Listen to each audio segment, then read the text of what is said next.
could. Eric mentioned earlier that this stemmed from a conversation that he and I had over one of our Confession Corner videos. So, and I think I want to bring that into it for a moment and ask you all about this.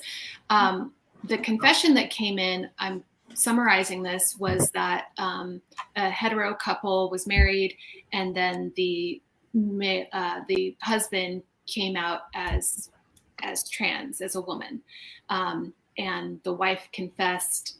The confession was something I didn't know I was into, but turns out I am.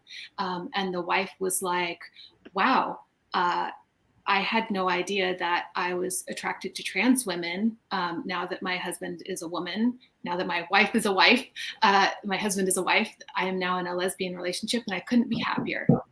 And we were like, "That's amazing. That's not often the story that you hear. That's great." And Eric brought up before we filmed it, he was like, "Ooh, is that fetishizing trans people? Should we not read this one on air?" And I was like, how is it fetishizing trans people to say, like, I didn't know? The way that I compared it, so this is the real question, the difference between fetishizing, objectifying, and also just preference.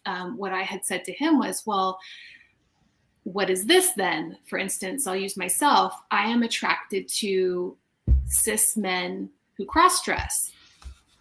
I don't have to have that in order to have a good sexual experience. So I don't consider that a fetish. I also don't, is it objectifying? I mean, if there's a lineup of cross-dressing men in front of me, I'm not necessarily going to be attracted to every single one of them, because I also am going to have to be attracted to their personality if we're going to have a sexual experience together. But is that a preference, or is it just something I'm attracted to? Or if I said to that person, I am attracted to you, and left it at that, would they be thinking, what, it's because I'm wearing a dress and I'm male identified and I'm a cis man? Would they feel fetishized? It was just very confusing to me. It's all jumbled. And so therefore is fetishization, like, I think that has a very negative connotation. You don't want to fetishize someone. You don't want to fetishize someone. But is it always negative? I think this speaks a lot to what Lola was saying about there usually needs to be a conversation involved.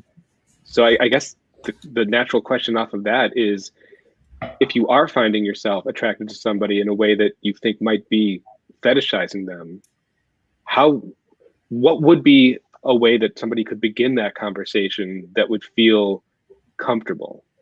I mean, this lands in that heap of like the conversation we have about preference, and oh, it's not bad to have preferences. Yes, it is. It is. If you can't dismantle that you are not into Black people because that's white supremacy in action, that's a problem. Like, we all have preferences, and those preferences are colored by things that are not good. So I think when it comes to our fetishization, I think it's, and then I think it's also maybe not even calling it that, because the question is, if you are into someone when they look a certain way, are you not into them when they don't look that way? Like, if they're not in the dress, or you're no longer going to be into that person, that's where you get into a harmful space, and a space that's not good for the person that you're into, because then it's like they feel like they have to be a certain way in order to get your love, care, and acceptance. Or if you can't be attracted to them unless they look a certain way, that's where we start hedging into issues. And I think that goes across like so many things. You have women who, I cut my hair and my husband fell out of love with me. That's a true story. That was a direct quote from him when he asked for a divorce, is when I shaved my head, he no longer was in love with me because my hair, he doesn't like the hair that I had on my head naturally. And so it was like, oh, that's awful. That's fucking awful. That's something you need to break down as to why. That's not a me problem. That's a you problem. But it is hurtful to people. And it does cause people to act certain ways within relationships. And it also is this thing where you end up with partners who feel very hurt if you do something different. Like, you go get a haircut and they act like you stabbed them in the face, or like you're so wrong because you decided you don't want to wear pants anymore. I don't know. You know, there's so many things that we don't think about, but I think that's where you have to stop and think. I think it's okay to say, I really love when you are in a dress, and I love, like, I mean, who doesn't like a man with a beard and a like banging ass dress? I'm in that. What I'm talking about. Yeah, like TikTok has got me like, oh, y'all need to stop. This is too much. But it's like to say I love this, but I also love it when you're not in a dress. Like, I love you in jeans and whatever. This is just the thing that like really ticks my box. If we want to get into like a good spicy area, like this is the thing that's going to get me there. But I like you in other places. So I think that's a good conversation to have. And I think it's more about conversation with yourself too. Is this a thing I should say out loud? I had that conversation with someone today that there's certain things that we shouldn't say to other people. Like, there's just things that it's going to be hurtful. You should keep to yourself and work through it. And it's some things we don't need to say out loud, because it's once you open that box and you let that cat out, it's not easy to get it back in. It's just going to be a whole other thing. Yeah. Matthew, I see you. Oh, go ahead, Reba. I was going to say, I think what you said about Lola, what really resonated with me is, as I said, like, I don't have to have this thing. And what you said, I think, was like, yeah, you're not attracted to that person unless they are this certain way. That's the fetishization. Is that what I'm hearing? Yes. Kind of like, yeah. So that was explained in a way that I hadn't heard before. So I appreciate that. Yeah. Definition. I think building off of that, I think the key thing is to not treat preferences or sexual tastes as innate or essential.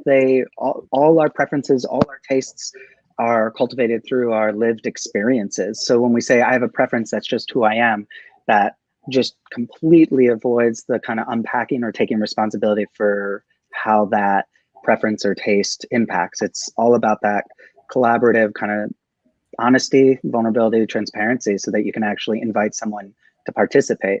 Because again, in white supremacist culture, we often are taught objective truth, sexuality is essential, so that I just am the way I am, and that leaves all these really terrible power structures unquestioned. So, men naturally objectify.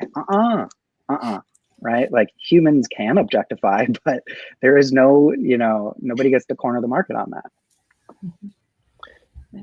Yes, please, Stella. We haven't heard from you yet. Yeah. Well, everyone's been so smart. I've actually been taking notes. Like, even though I'm in this panel, I'm like, good, y'all, I'm writing this down. But there was a good test for this. I actually was recently interviewing Kevin Patterson for my upcoming book, and we had this conversation, and he summed this up in a couple of great sound bites, because we were talking about fetishization and partner choice. And he said kind of the test for, like, is it about what the person is or who the person is? And a test for that is, well, what do you know about them? So if you are walking up to the guy in a dress across the room and that's all you know about them, like, that test for yourself is maybe you have the conversation and see if you also like them as a person. Like, we are all, at least a little bit superficial, and we're all drawn by attraction. So of course we're going to walk across the room to talk to the person we think is hot. But that's when that other interrogation piece comes in. Like, why do we think they're hot? Are we still going to be able to see them as a whole person? Do we care, what their favorite movie is? Do we want the whole conversation, or are we just asking them to bring that one, physical feature that we saw from across the room? So I thought that was a great sort of test from him if you want to sort of interrogate your desires a little bit.